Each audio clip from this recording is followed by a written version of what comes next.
Hello, everybody. Welcome to another edition of Inside Career Technical Education. It's so great to have you with us today. I'm Ann Baldwin, one of the hosts of this program. And I'm Ann's co-host, Jim Beloga, President and CEO of YTI Career Institute. And Ann, I'm so excited to be here with you today. It is fun. We love telling success stories. There's so many of them from YTI Career Institute. And today we have with us Faith Smith. Faith graduated from the YTI York campus in the Veterinary Tech program, and we're going to talk to her about that. She's got just such an amazing story, just 25 years old. So Faith, we'll get into your story, but first of all, thank you so much for telling your story. We appreciate you being here. Yes, thank you for the opportunity to be here. So talk a little bit about, we said you're 25 years old, so let's go back to high school. You're in high school. Where did you go from there? I'm sure a lot of your friends are looking at universities and deciding what they're going to do with their future, and you did the same thing. What was your thought process, and how did you get to where you're at? Yes, so I actually, in high school, I had interests in numerous different areas, so I was not quite sure what I wanted to do. So I took a year off after graduating high school. Because I didn't know what I wanted to do. I didn't want to jump into anything that I wasn't really passionate about. And some of my family felt pretty strongly against the idea of college. But I do remember seeing a commercial for YTI Open House. And I just thought to myself, I was like, why not? I'm going to go check it out. It's not going to hurt. So I attended the open house and knew immediately that this was what I wanted to do. We did like the walkthrough of the facility and spoke to some of the instructors. There were components of the program that I was worried about, but I told myself I would just figure it out when I got there. Yeah, that's a great story and gives us a lot to talk about. So, Faith, when you're walking through the campus, what really resonated? I mean, if you could create a picture for our viewers, what really sort of stood out to you? Yeah, so as any other school, you have the area where you have your lecture. It was open. You were able to see outside. But as far as the hands-on portion, so we were able to see kind of what it looked like walking into like a veterinary hospital almost. There were exam tables and supplies and machines and things like that. So it really just made that physical aspect a little bit more real, knowing that we were going to be able to work with something like that in the future. And it definitely added to the program for sure. Yeah, no, it's great to hear you say that because I mean, all of our campuses, we invest a lot of time and other resources in the design and the development of those what we call our industry modeled labs. And what we do is we work with our program advisory committee members to design the best possible learning lab, a hands-on learning lab for our students, so that when they do come to us, as Faith indicated, they are going to spend time in their lectures and having to read and watch videos and do other educational activity that's not necessarily in the lab. But then when they get in the lab, we want that lab experience to be as real world like as possible. And it's really great to hear Faith say that was one of the, I think, deciding moments for her to make a decision to come to school. Well, why not? I mean, you go and you take your kids to tour colleges. You go, you want to look, you want to see, you want to feel, you want to smell, you got to do all those things. Mm-hmm. So why not go and see the campuses and experience it and see what things are going to look like. It's a lot of online learning now, a lot of externships. Mm-hmm. So Faith, you must have also had a love for animals though, too. Yes. Yeah. So I grew up with plenty of dogs and cats, and also had horses. Once I got a little older, we had a horse farm, and I spent a lot of time with my uncle who has since passed, but definitely from my parents and other family members, always had a big passion for animals. So talk about you. So you start the program. What was that like? And then what happened? Yeah. So the program was definitely, I had to make a lifestyle change. So I had to kind of make some adjustments with changing from a full-time 5-day-a-week worker.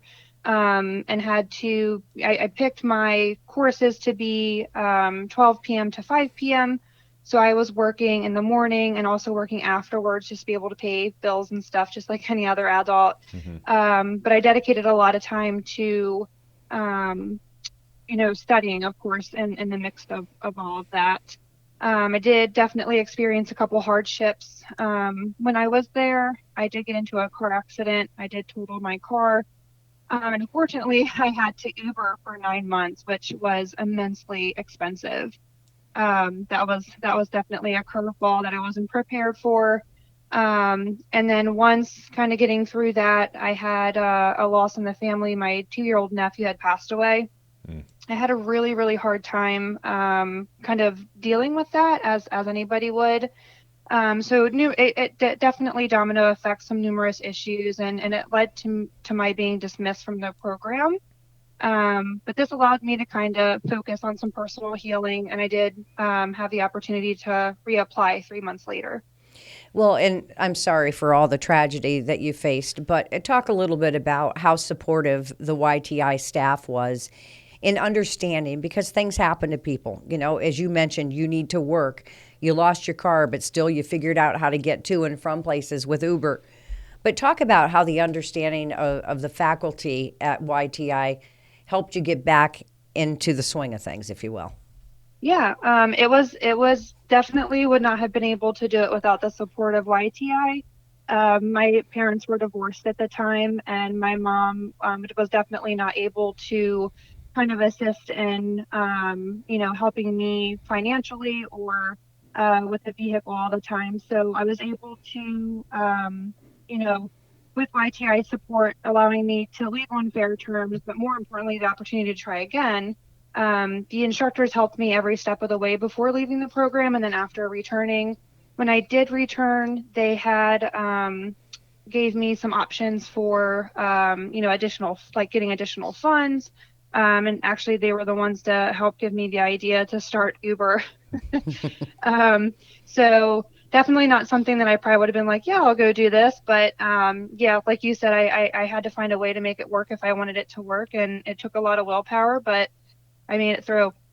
Yeah, no, it's a great it's a great story. I'm also sympathies to you and your family for your loss and for your car accident as well. I mean, I know how that situation in and of itself is incredibly traumatic. I think for any one of us, and trying to recover from that is, it does take time, and I'm glad that we were able to be there. Our faculty and staff were able to help you through that. But again, as I've said in other podcasts, I mean, it's a 50-50 partnership between the school and the student, and so I'm very grateful that you did not give up. So.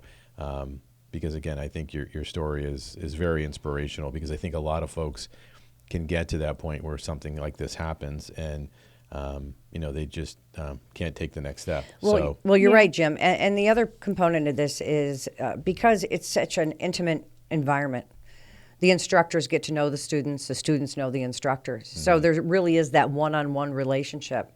Where some of the biggest schools, you're just a number sitting in a classroom. They don't know you. They don't know your name. So I think this really worked to your advantage. What were some of the challenges of the Vet Tech program? You talked about it's just not easy, right? There's a lot of different things that you need to know and a lot of different components of it, like math and science. What advice do you have for folks that are tuning into this as to what they should really be aware of and the work that's involved?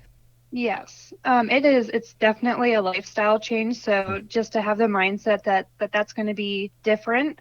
For myself, I studied day and night. I'm a hands-on visual learner. So I would write the notes in class during lecture. I read the book when I got home, and then I would rewrite my notes more detailed. And those notes included drawing, images and whatnot along with that, just as an extra kind of repetition to what I was learning. The instructors love to say that repetition is the absolute key. They would say, you'll learn this, you'll learn it again and again. And that could not have been more true. This is definitely not a field where we play with puppies and kittens all day. It's quite the opposite. It's long hours, nights, weekends, because, they need care on the on the nights and the weekends as well, but it definitely took, 100% of me dedicating this.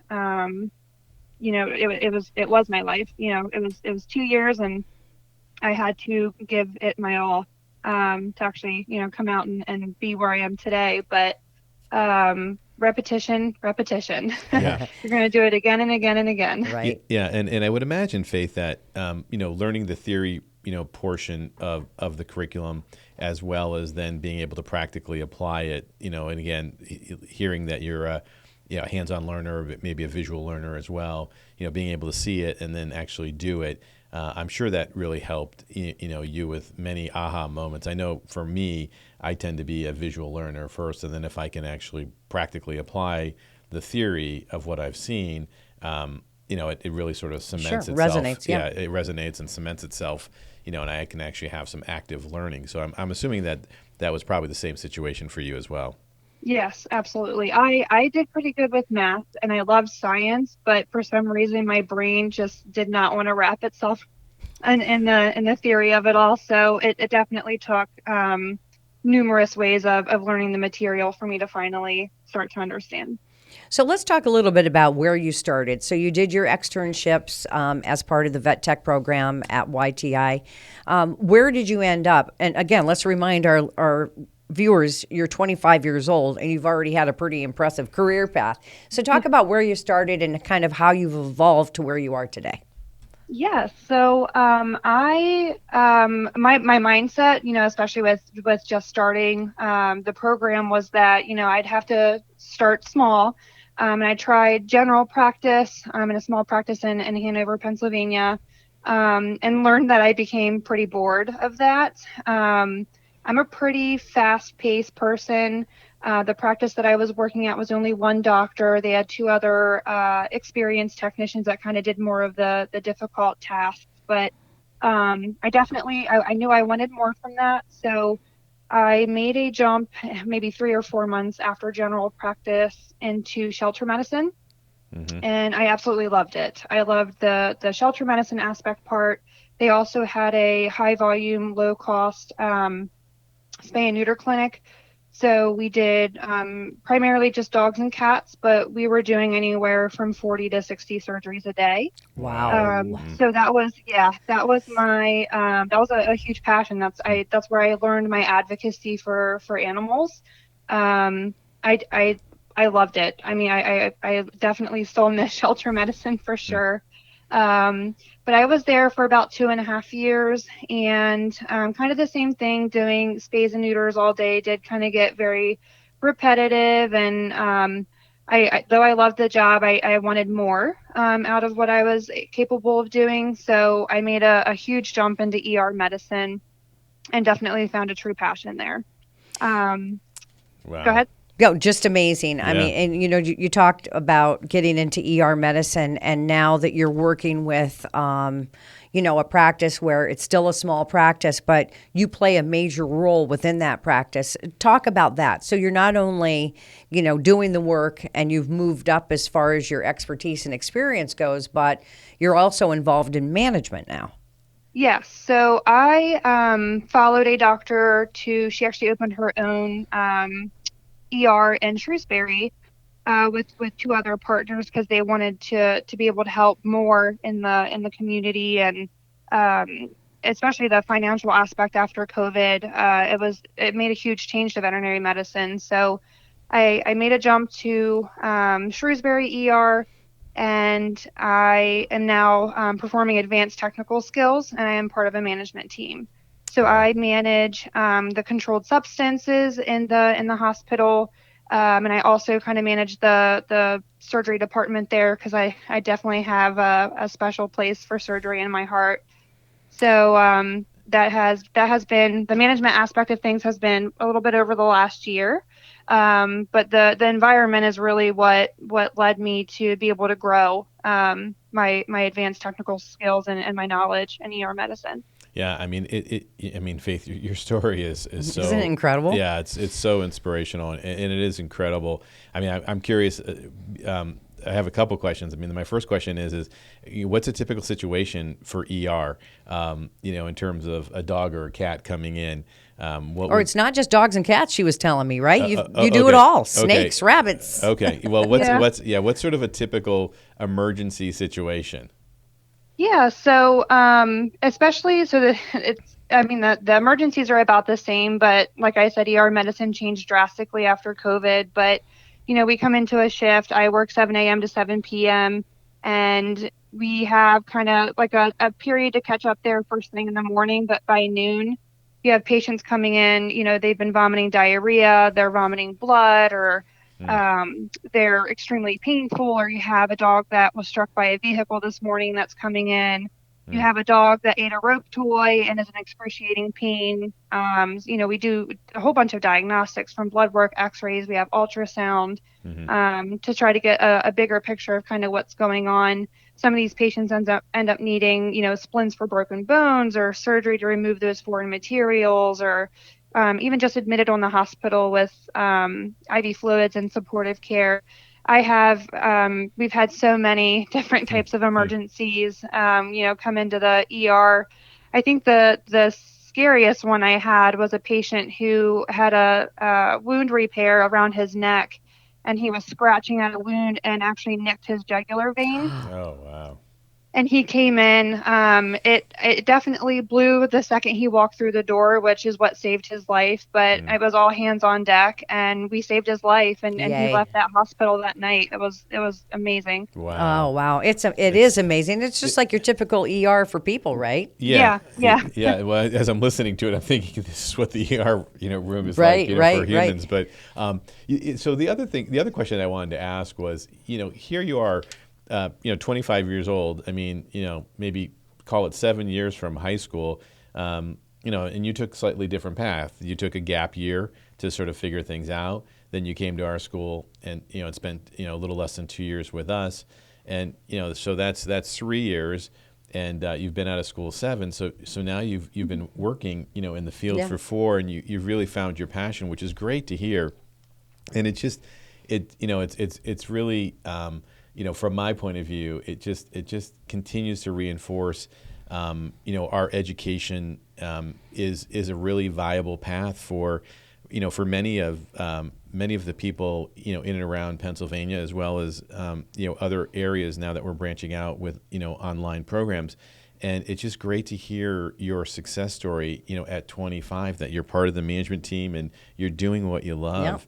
And when I think about folks that I know, their sons or daughters are graduating at 22 or 23, and trying to figure it out a little bit. Just trying to get a job, period. Yeah, and here yeah. you are, 4 years into the real world, and making a huge difference. Right.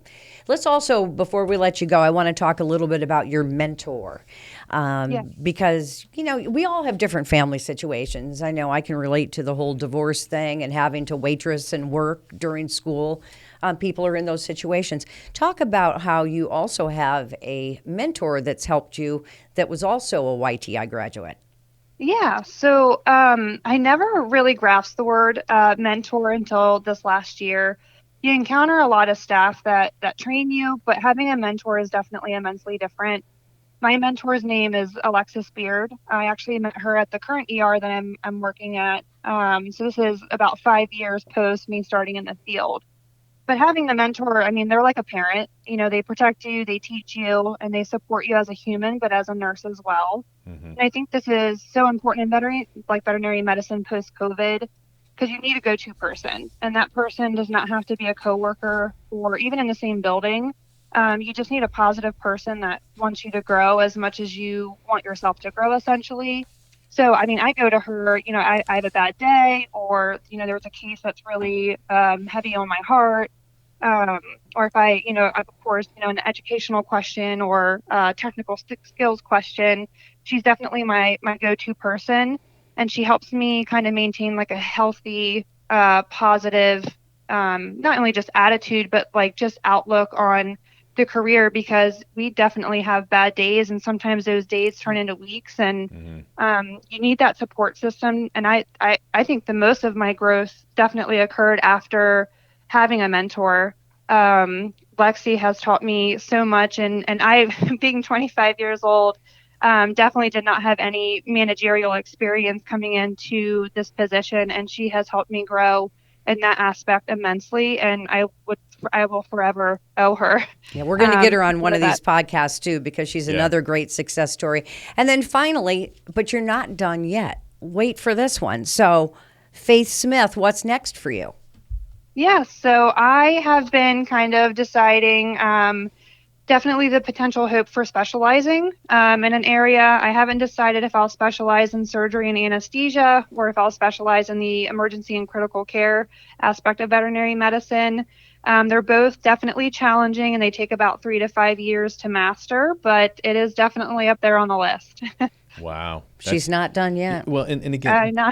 in Faith, again, I'm just I'm so tickled to listen to your story, because I think so many folks feel like they have to go get it all, in terms of your education, and I'm just such a big believer of continuous lifelong learning, and some of that's going to come in structured programs, some of that's going to come with on the job, some of that's going to come with continuing education.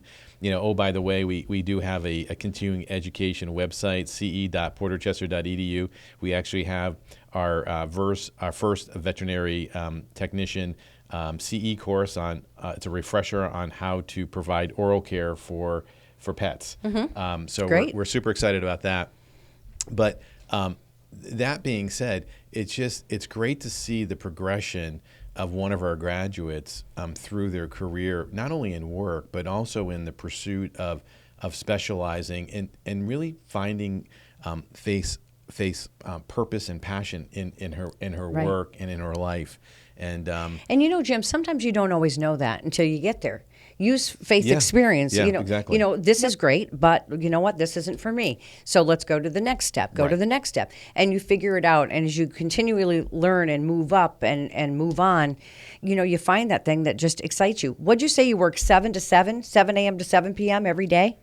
That's what I'm scheduled. But Yeah. those shifts are very commonly about 14 hours long. And you better love what you do if you're going to work 14 hours a day, right? Right. Oh yeah, yes. My longest shift was 32 hours long. So Wow. yes, Yeah. this is definitely, I use the word passion pretty carefully. Yes. Because passion is more about sacrificing for something you deeply care about, not just a simple emotion. So Yeah. it's definitely.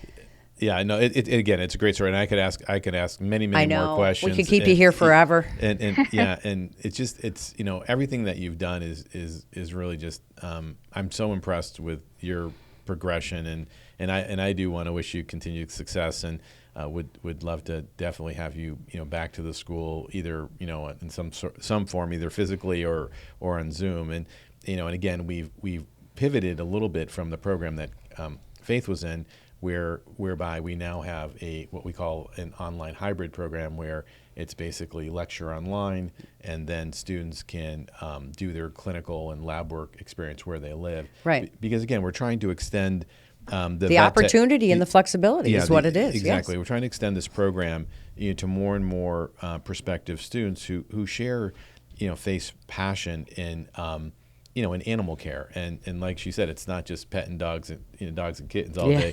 I mean, there's things, and pets have become a real big part of most Americans' family. I mean, so much so that folks are willing to stand in front of adversity to to protect their pet. Absolutely. And You do whatever I know. yeah. I do whatever for my Teddy, and you love your dog too. Yeah, so, well, Faith, thank you so much. And we're going to try to get up there to Pennsylvania to see you in action too. Okay, so hopefully we'll be bringing that video to folks out there who just love your story and continued success. Like Jim said, keep up the good work, keep up the faith, and keep up the passion.